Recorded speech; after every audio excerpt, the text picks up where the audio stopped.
À l'arrière du Mondaneum à Mons, l'espace Utopia porte bien son nom. Tenez, cette semaine, on apprend à détourner les livres. Moi, j'ai choisi quelqu'un que j'adorais beaucoup, et puis j'ai choisi une sculpture de Michel-Ange, et j'essaye de lui donner un relief en éliminant tout ce qu'il y avait tout autour. Comme ça, il y aura, on espère, une petite vibration quand on va ouvrir le livre. Donc voilà, Michel-Ange. Et puis on aura ceci. Et puis on redécouvre aussi des personnages remis en valeur autrement. Ce livre-ci, il est en accordéon et il se replie complètement. C'est un livre de poche?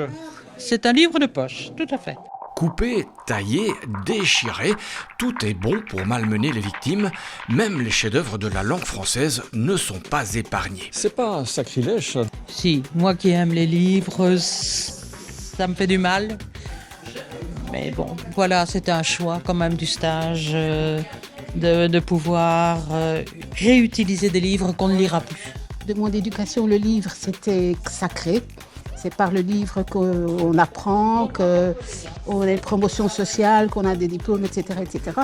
Et donc, pour moi, c'est une démarche aussi personnelle de pouvoir dire je m'approprie ce qui était dedans, je ne suis pas que quelque chose d'abstrait comme ça, et puis voilà.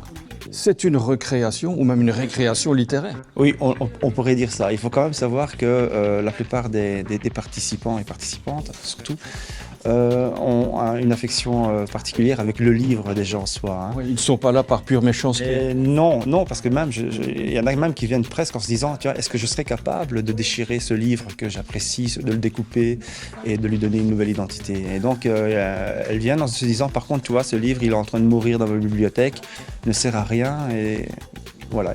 J'aimerais bien qu'il devienne autre chose. C'est mes listes de courses. Vous avez, j'espère, déjà fait vos courses? Oui. Ce sont de vieilles listes de courses. On fait des œuvres d'art impérissables qui vont partir à New York et Tokyo. L'avantage de cette technique, c'est qu'on ne part jamais d'une feuille blanche. Vous avez choisi une page en couleur? Oui, issu d'un dessin parce qu'en fait j'aimerais bien pouvoir faire ressortir pour mon projet final, on va dire ça comme ça, un renard. Et donc j'aimerais bien, il faut que je trouve des couleurs de pages qui soient un peu raccord avec ce que j'ai envie de faire. Mais ces livres, alors, qu'est-ce qu'ils deviennent? Des objets, mais qu'est-ce qu'on en fait? Des ramasse-poussières, non. On peut les exposer, enfin voilà, c'est une part de nous, donc c'est toujours bien aussi. On peut en faire des cadeaux et ouvrir les gens un petit peu à l'art, si c'est possible. Vous préparez le masque pour le carnaval? Non, pour l'arrivée de mon bébé, ce sera sa première déco de chambre. Il y a un côté tactile?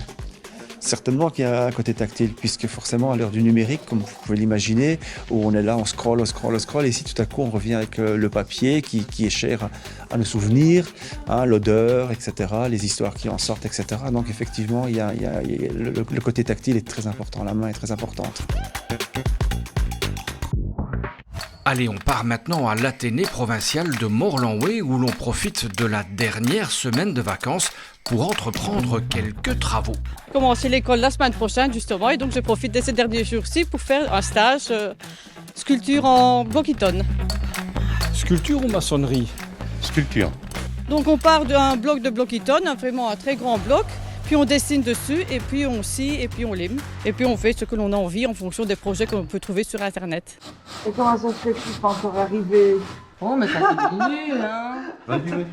Vous apprenez à scier? Non, j'apprends à sculpter. Mais malheureusement, il faut commencer par scier certaines parties du bloc Eton. Et là, c'est parfois un peu difficile quand on n'a pas du tout l'habitude de manier une scie. Au début, j'étais désespérée, je pensais que j'allais pas y arriver. Je me suis dit, je vais faire quelque chose de beaucoup plus simple. Et maintenant, je suis contente du résultat. Je dois bien avouer que je ne savais pas non plus que j'allais faire de la sculpture parce que c'était annoncé comme PowerTex et je ne sais pas du tout ce qu'est le PowerTex. C'est un produit qu'on va mettre dessus pour pouvoir faire semblant que c'est de la pierre. Donc on met un produit coloré ou ce que ça fait ressembler à de la pierre. Donc le bloc est léger, mais on dirait que c'est de la pierre quand c'est dehors. Un peu de la triche? Non, c'est la modernité que ça s'appelle. Mais c'est superbe, une fois qu'on peut commencer à utiliser le ciseau et alors vraiment à sculpter, c'est une très jolie découverte. C'est très facile, on fait ce qu'on veut avec en fait. Qu'est-ce qui s'est passé? Une petite surprise quand on travaille, quand on insiste pour faire sortir la poussière, et bien, parfois ça casse en deux. Donc on invente une nouvelle œuvre d'art. Ah, et vous en avez 2 pour le prix d'une. Tout à fait. Maintenant, il faut trouver l'idée pour aligner les deux.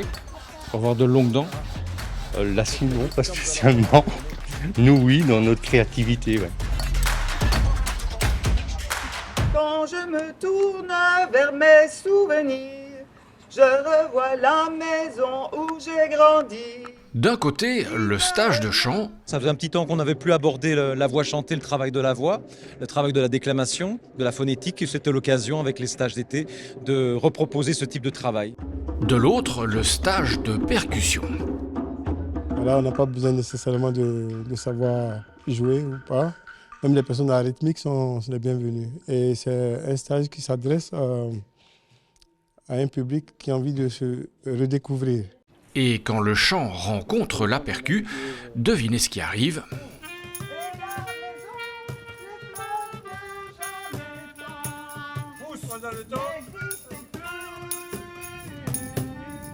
C'est ça l'avantage avec les stages d'été à la province, c'est qu'il y a parfois des petits miracles, il y a des hasards, et ici la rencontre entre la percussion et tout le travail de la voix, ça a beaucoup de sens pour nous. Rêvez pas, rêvez pas. Oh, non, c'est non. Rêvez pas. Respiration, elle n'a pas compris. Rêvez pas. Respiration. Rêvez pas d'être mère. Dis-lui bien les choses. La voix portée, ça nécessite de faire appel à ce qu'on appelle une respiration ventrale. Donc on travaille cette notion du diaphragme, qui est un peu abstraite au début, mais qui est une respiration qui est plus basse que celle qu'on a, vous et moi, en ce moment, en se parlant tous les deux. Une respiration qui est différente, qui doit être retravaillée en fonction du travail du chant et de l'interprétation. Essaye de faire le maman en tournant. Maman, maman, maman, maman, maman, maman, maman, et hop, ça s'envole. Tu m'avais fait maman, maman, maman, maman, maman. C'est pas facile, mais c'est un texte que j'ai écrit moi, donc c'est peut-être plus facile. Parce que je le sens, c'est mon histoire. Et puis c'est très très gai d'être accompagné de regards extérieurs bienveillants et de se laisser aller. Moi j'ai une proposition. Oui. Je trouve que là on a un moment, là je le ferai un solo de percu, que je claquerai, que je placerai là, avant de revenir sur l'affirmation. Nous, quand on vient, on ne prépare rien au départ. Le fait que chacun apporte ce qui son expérience dans la musique, ça nous permet de sortir des produits originaux ou voilà. Toute la nuit, elle écoute la java, elle redonne la java. Vous aimez bien chanter? J'aime bien la voix. Mon objectif n'est peut-être pas spécialement de chanter, mais tout le travail sur la voix, oui, m'intéresse.